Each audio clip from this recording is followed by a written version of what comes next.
Indi bolsa Türkmenistan prezidentinin gol çeken resmi namaları bilen tanış edýäs. Berkarar döwletiň batyarlyk döwrüne ösüp gelýän ýaş nesilleri durmuş taýdan gollamak, howanlarlyga mäten şagalaryň saglygynyň dikeldilmegine ýardam bermek, olaryň batyar durmuşda ýaşamak hemde olarda watyny boparlyk, ruh bilenetlik, arasy ahlaklyk, ynsanperwerlik, halalyk ýaly benent insan häsiýetleriniň kemale gelmek üçin amatly şertler döretmek maksady bilen Türkmenistan prezidenti kararı gol çekdi. Resmi nama laýyklykda howanlarlyga mäten şagalary himayet bermek boýunça hayır sahawat gadnasy ýuridik şahs hökmüne dördürli. Aşgabat şäheriniň Şanyvel şaýolynyň ornunaky Türkmenistan halkary maslahatlar merkeziniň binalary toplumyna ýerleşdirilmegi kesgitlenen bu gaznanyň tertipnamasy guruluş hemde işgär sany tasdiklandy.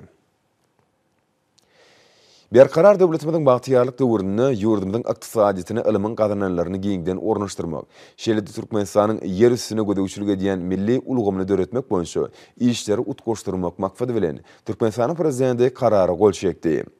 Resmi nama bilen Türkmenistanyň ýer üstüne gödegçilik edýän milli ulgamyny döretmek işlerini utgoşdurmak boýunça hökümet topar dördürli. Hemde hökümet toparynyň düzümi we düzgünnama tasdiklandy.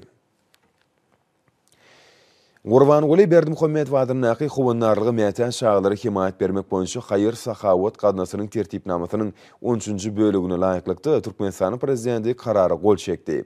Resmi nama laýyklykda Recep Badarow Gurbanguly Berdimuhammed wadynyň howanlarlyga mäten şagalary himayet bermek boýunça hayır sahawat gadnasynyň ýerine ýetirje direktor wezipetine bellenli.